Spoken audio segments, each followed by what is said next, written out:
Fala galera, meu nome é Lucas, voltei pra gente comentar sobre o capítulo 1106 de One Piece, que já saiu.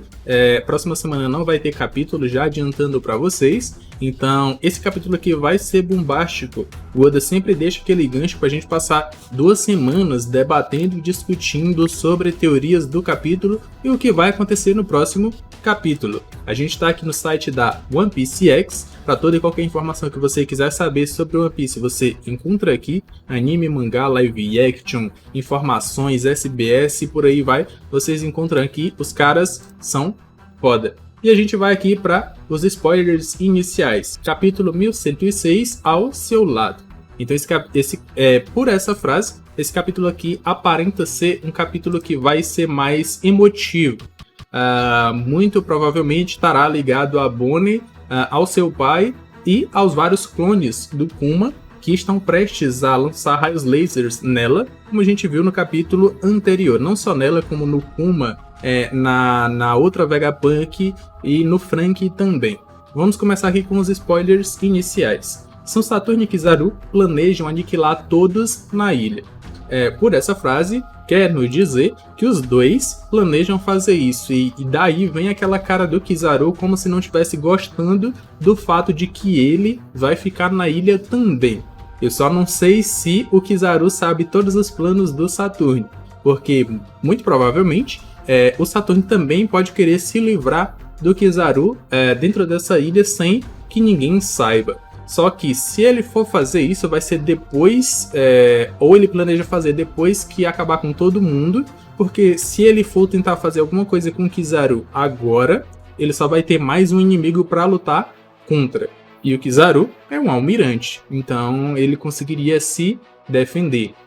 Mas, muito provavelmente, aquela cara do Kizaru no capítulo anterior não é por medo ou saber que a sua hora tá chegando, ou que ele fez corpo mole e por isso ele vai perder a sua vida, é mais porque eles vão aniquilar todo mundo na ilha, não vão deixar ninguém escapar.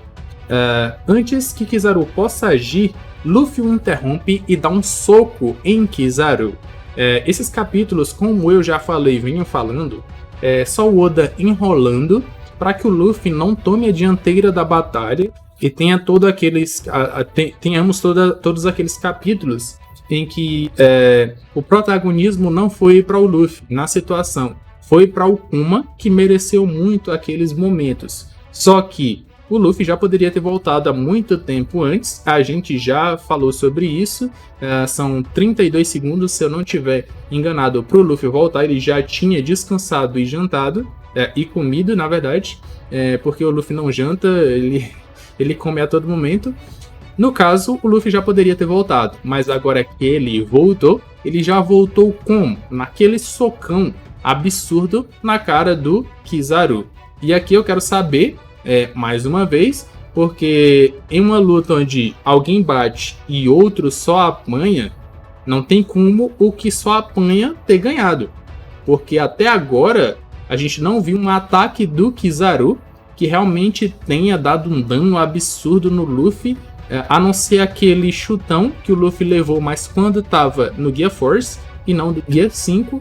E aqui o Luffy dá um outro socão no Kizaru, muito provavelmente mandando ele para longe. E aqui não tem essa questão de pegou desprevenido. Isso aqui é uma batalha onde a marinha quer matar os piratas, então ela tem que estar atenta a todo momento, assim como, por exemplo, o Barba Branca foi atingido na guerra de Marineford pelo Esquadro. Ele não estava esperando, mas é o mundo de piratas. Pode acontecer como aconteceu. Bonnie descobre que o Luffy é Nika ao vê-lo usando o Gear 5. Eu só não entendi aqui porque ela já tinha visto essa forma do Luffy anteriormente, e a não ser que alguém comente com ela que aquele ali é o Nika, ela já viu a forma do Luffy no cartaz. Ou pode ser que seja dê um estalo na cabeça dela depois que ela vê pessoalmente o Luffy lutando contra o Kizaru nessa forma. Mais um ponto que pode fazer com que ela queira entrar para o bando do Chapéu de Palhas. Mais uma vez, temos vários gatilhos para isso acontecer. Posso até fazer um vídeo em relação a isso, mas gostaria muito. A autoridade dos pacifistas é da Bonnie, já que o Vegapunk modificou os chips. Isso ou esse ponto eu já tinha discutido no meu review anterior, porque a partir do momento que a gente tem um clone da Boa Hancock que adquiriu a mesma, ou foi passada para ela a mesma característica que é ser louca de paixão pelo Luffy, a gente também poderia ter com o Kuma e os seus clones algo parecido com isso, como se fosse passado pelo DNA para eles o fato de que eles têm que proteger a Bonnie.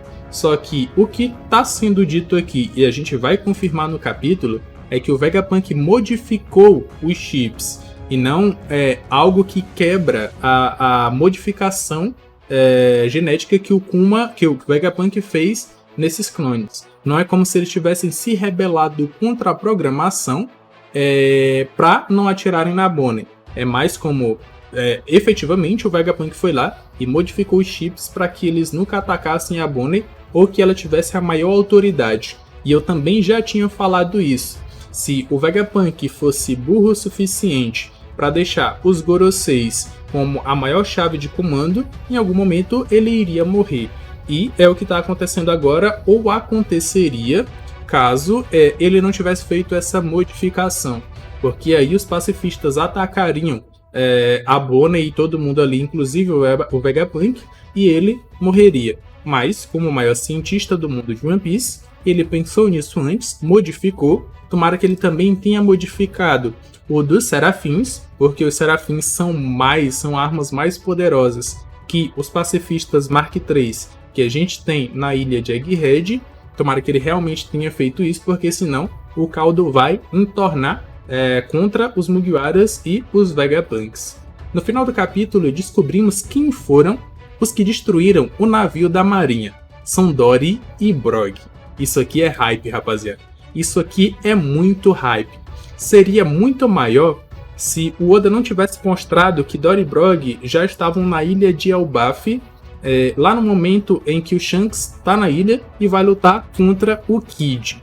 E aí eles usam aquele mesmo ataque que utilizaram contra aquele peixe gigante dourado, utilizaram no navio do Kid e estraçalharam o navio do Kid. Seria mais hype se a gente pensasse, por exemplo, que eles estavam chegando à Grand Line ou estariam indo em direção a Elbaf agora, depois de terem saído lá de Little Garden. Seria muito da hora. Só que não coincidiria com os fatos ou com aqueles outros dois gigantes que prometeram que iriam atrás deles e iriam trazer eles de volta para a ilha de Elbaf. Que, se eu não me engano, é Kashimo, alguma coisa o nome de um, e Oimo, o nome de outro. São outros dois gigantes que foram atrás do Dory e do Brog. Aí a pergunta que fica é, o que esses dois estão fazendo aqui na ilha de Egghead? E o Shanks está com eles? Eu não acredito muito no fato do Shanks estar com eles ou ele ter alguma ação efetiva que vá de encontro com o Luffy, porque a promessa deles é que o Luffy vá de encontro a ele e devolva o seu chapéu, não que o Shanks em algum momento vá de encontro ao Luffy. Quando isso aconteceu, que foi na Guerra de Marineford, o Shanks não quis encontrar o Luffy, porque a promessa deles é que o Luffy vá até o Shanks. Então eu não acho que o Shanks está aqui, mas será que ele mandou Dory e Brog irem para aí? Ou por que Dory e Brog estão aí? O Tassiano do canal Zona OP, se você não conhece, o último vídeo dele que eu assisti ainda hoje, no momento da gravação desse vídeo, ele deu a possibilidade de que seria o gigante que faz parte da frota dos Mugiwaras que estaria chegando aí. E ele deu a ideia de que sempre que os Mugiwaras chegam em uma nova ilha, eles conhecem alguém que vai se tornar o guia turístico dos Mugiwaras naquela ilha, que vai mostrar todos os pontos altos daquela ilha, e por isso que ele falou que seria aquele gigante que faz parte da frota dos Chapéus de Palhas. Ele não acertou quem era efetivamente, mas acertou que era um gigante, e muito provavelmente que eram dois, na verdade, dois gigantes, e que Dory e Brog muito provavelmente vão ser os guias turísticos dos Mugiwaras na ilha de Elbaf. Assim como os Mugiwaras prometeram lá em Little Garden, e eu tava lendo Little Garden hoje, que um dia eles iriam para Elbaf, isso vai acontecer com Dory e Brog, com as pessoas que eles fizeram a promessa. E isso é muito da hora, isso é muito foda. O Oda é um absurdo fazendo isso. Mas ainda fica a questão de, o que eles estão fazendo aí? Será que eles realmente foram lá porque souberam que os Mugiwaras estavam lá? Isso é de se questionar. E para finalizar, não teremos capítulo de One Piece na semana que vem. A gente já tá há 3 semanas seguidas, se eu não estiver enganado, um capítulo de One Piece. Então, dá um descansinho pro Oda, porque o homem tá trabalhando demais, e pode ser que tenha uma bomba ainda nesse capítulo que a gente vai ler nos spoilers completos. Mas eu quero saber suas opiniões em relação a esse capítulo. Já comentem aqui embaixo que eu vou estar vendo e vou estar dando coraçãozinho para vocês. Aqui na tela final vão estar aparecendo 2 vídeos que eu acredito que vocês vão gostar. Eu me despeço por aqui, um abraço e valeu!